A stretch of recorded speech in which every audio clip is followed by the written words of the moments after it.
Hello दोस्तों, मेरा नाम है मुकुल कुमार और हम स्टार्ट कर रहे हैं क्लास 9th की मैथ्स की न्यूली लॉन्च्ड बुक। एनसीईआरटी ने अपनी नई बुक लॉन्च की है, गणित मंजरी। तो उस बुक में से हमने उठाया फर्स्ट चैप्टर।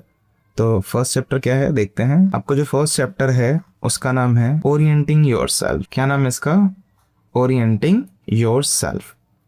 हुआ क्या था कि 9th क्लास में पहले ही चैप्टर 3 था, उसमें ज्यादा बातें सीखने के लिए नहीं थी। बहुत छोटी सी एक्सरसाइज हुआ करती थी, क्वेश्चंस तो इसमें भी कम है बट इजी टू डूएबल है। तो एनसीईआरटी आपसे क्या चाहती है? बेसिकली एनसीईआरटी चाहती है आपसे कि अब आप न्यू एजुकेशन पॉलिसी के तहत चीजों को सिर्फ मेमोराइज ना करो, चीजों को सिर्फ सोल्व ना करो, आप उनको सोचो। उससे रिलेटेड उन्होंने ये जो बुक लॉन्च की है, इसमें बहुत अप्लाइड मैथ्स है, बहुत एप्लीकेशन बेस्ड है, केस बेस्ड है और सच में इसमें डरने की जरूरत नहीं है।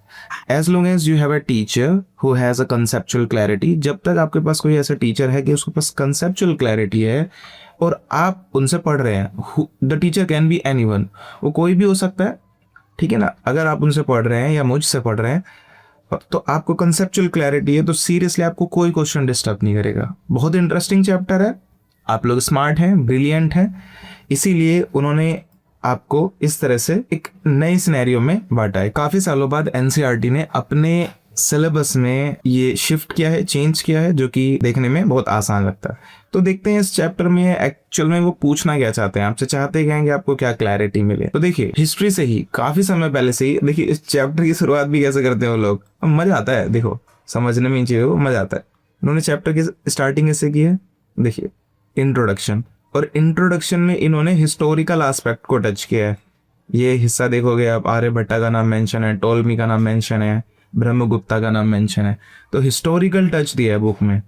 तो अगर हिस्टोरिकल टच दिया है तो जरूर हमें हिस्ट्री को भी समझना होगा मैथ्स के साथ में।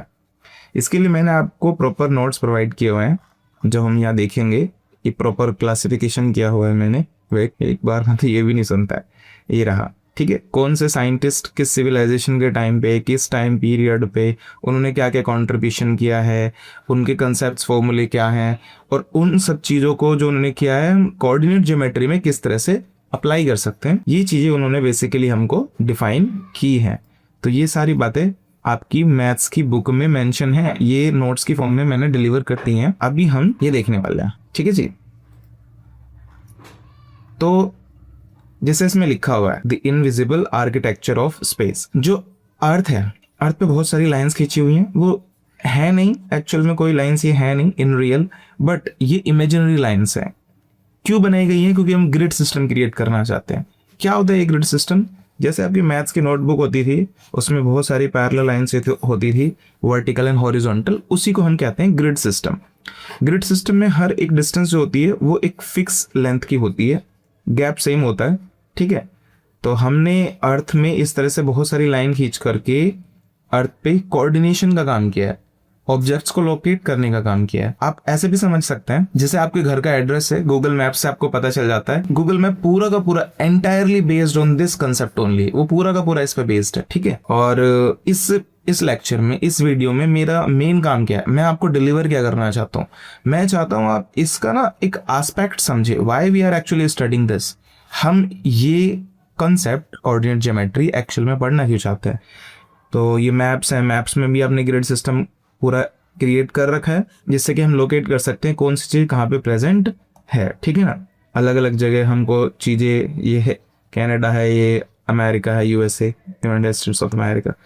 तो होता क्या था, अभी इन दिनों तो हमारे पास यहाँ पर एक लाइन पास होकर के जाती है जिसको हम बोलते हैं ग्रीनविच मीन टाइम। अगर इसके इधर बात करते हैं तो ईस्ट साइड हो जाती है, और इस तरफ बात करते हैं लेफ्ट साइड में तो ये वेस्ट साइड हो जाती है। तो हालांकि ये ज्योग्राफी का कंसेप्ट है, बेसिक नॉलेज की बात है, पर इंडियन कंट्रीब्यूशन क्या है ये ध्यान में रखते हुए इन्होंने इंडिया को यहाँ हाईलाइट करके बताया है कि एक जमाना था जब 4th सेंचुरी BCE चल रहा था, यानी कि 4th सेंचुरी BCE का मतलब है before Christ, before common era, ठीक है ना।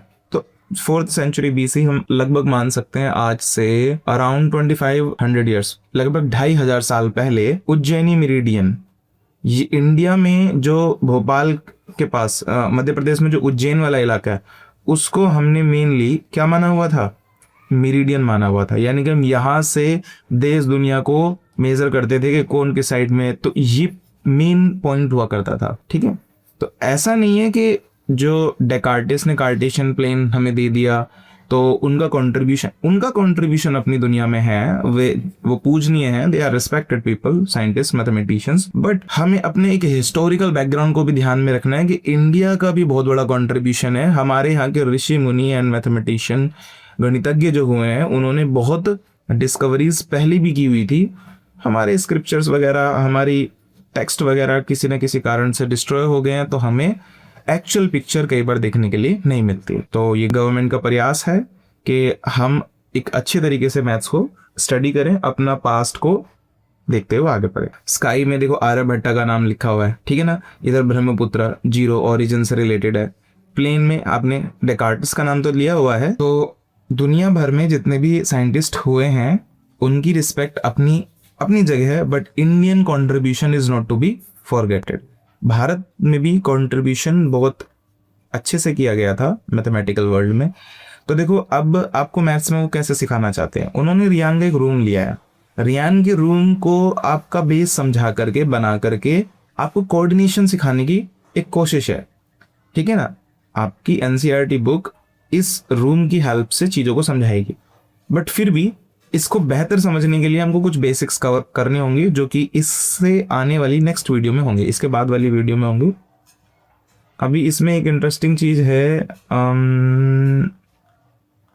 ये डिस्टेंस फॉर्मूला है, पहले 10th में वो करता था, बट अब 9th में कर दिया है। डोंट वरी, आप स्मार्ट हैं, जीनियस हैं, गवर्नमेंट जानती है इस बात को, इसीलिए उन्होंने आपको दिया है। डरने की जरूरत नहीं है, सीखने की जरूरत है, ठीक है ना। टेंशन वेंशन नहीं लेनी है। As long as you are connected with me feel free. जब तक आप मुझसे जुड़े हो आप टेंशन ना ले, बेफिक्र रहें। ये भी दिखाना चाहता हूँ, सिटीज को ग्रिड सिस्टम में प्लान किया हुआ है। ग्रिड सिस्टम में प्लान करने से सबसे बड़ी हेल्प ये होती है कि आप एक जगह से दूसरी जगह इजीली लोकेट कर सकते हैं कहाँ से कैसे जाना है, ठीक है ना भाई। City as a coordinate system है, बहुत ईजी है। हाँ, मैं ये दिखाना चाहता था कि देखो, अगर हम मैक्रो लेवल पे बात करते हैं, मैक्रो लेवल मतलब होता है एट अ लार्ज स्केल, बहुत बड़े लेवल पे बात करते हैं, तो हमें अर्थ जैसे प्लेनेट के ग्रिड सिस्टम को समझने की कोशिश करनी होती है, ठीक है। लेकिन क्योंकि हम पढ़ना चाहते हैं, तो एज अ ह्यूमन लेवल हमको रूम की स्टडी करने के लिए बोला गया है।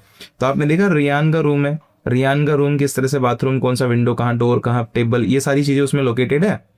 इस तरीके से ह्यूमन लेवल पे अगर हम समझना चाहते हैं स्केलिंग को, तो रूम्स को स्टडी करना होता है, ये छोटे मोटे स्केल को देखना होता है। और सेम कोऑर्डिनेशन आपका माइक्रो लेवल पे भी काम करता है। यू सी, माइक्रो लेवल मतलब कि आप मोबाइल की या कोई बड़ी स्क्रीन को अगर जूम करते रहोगे, at the end you will find pixels. आपको छोटे छोटे से ब्लॉक्स दिखाई देने लगेंगे, जैसे आपको यहाँ दिखाई दे रहे हैं छोटे छोटे ब्लॉक्स। ये छोटे छोटे ब्लॉक्स पिक्सल कहलाते हैं, ठीक है ना। तो किसी एक पिक्सल को हम 0,0 मान करके उन्हें अरेंज करके देख सकते हैं भाई यहाँ की लाइट चल रही है, नहीं चल रही है, यहाँ ब्लैंक तो नहीं आ रहा है, वगैरह वगैरह। तो यहाँ माइक्रो लेवल में भी स्टडी की जाती है। The thing is that what is the importance of coordinate geometry, ये आपको समझना है। अगर आपको एक बार ये समझ में आ जाता है कि इम्पोर्टेंस क्या है इसकी, तो आपको फील करने में बहुत ईजी लगेगा। और जो क्वेश्चंस आपको मिलेंगे रियल लाइफ बेस्ड, वो आपको एज अ पजल लगेंगे कि लेट मी डू इट, मैं इसको करके मानूंगा, ठीक है। तो बैकग्राउंड अगर ऐसा होगा हमारा कि अरे यार ये पजल है, लेट्स सॉल्व इट, तो बहुत मजा आएगा। और पजल ही है, बस बैकग्राउंड आपको मिल जाए, ठीक है। तो अभी क्या था ये सारा, ये सिर्फ आपको एक पिक्चर क्रिएट करने का था कि आपके दिमाग में पिक्चर क्रिएट हो जाए कि कोऑर्डिनेट ज्योमेट्री को पढ़ना क्यों है, ये किस तरीके से हमें हेल्प करेगा एज अ ह्यूमन, और गवर्नमेंट और एनसीईआरटी हमसे क्या चाहती है कि हम किस लेवल की अंडरस्टैंडिंग को डेवलप करें। That was it. होपफुली आपको मेरी बातें समझ में आई होंगी। कोई क्वेश्चंस आपके मन में उठे हो तो प्लीज कमेंट करना और मैं उनको आंसर करूंगा as soon as possible. Video अगर आपको पसंद आती है तो लाइक करो, अपने फ्रेंड्स के साथ शेयर करो। ये मेरी कोशिश है कि मैं आपको बेहतर एजुकेशन दे पाऊं on this online platform through this beautiful channel, ठीक है बच्चों। नेक्स्ट वीडियो में हम स्टार्ट करेंगे बेसिक्स, कुछ बेसिक्स से स्टार्ट करेंगे, then we will start with the our chapter. Okay, till then take care, bye bye.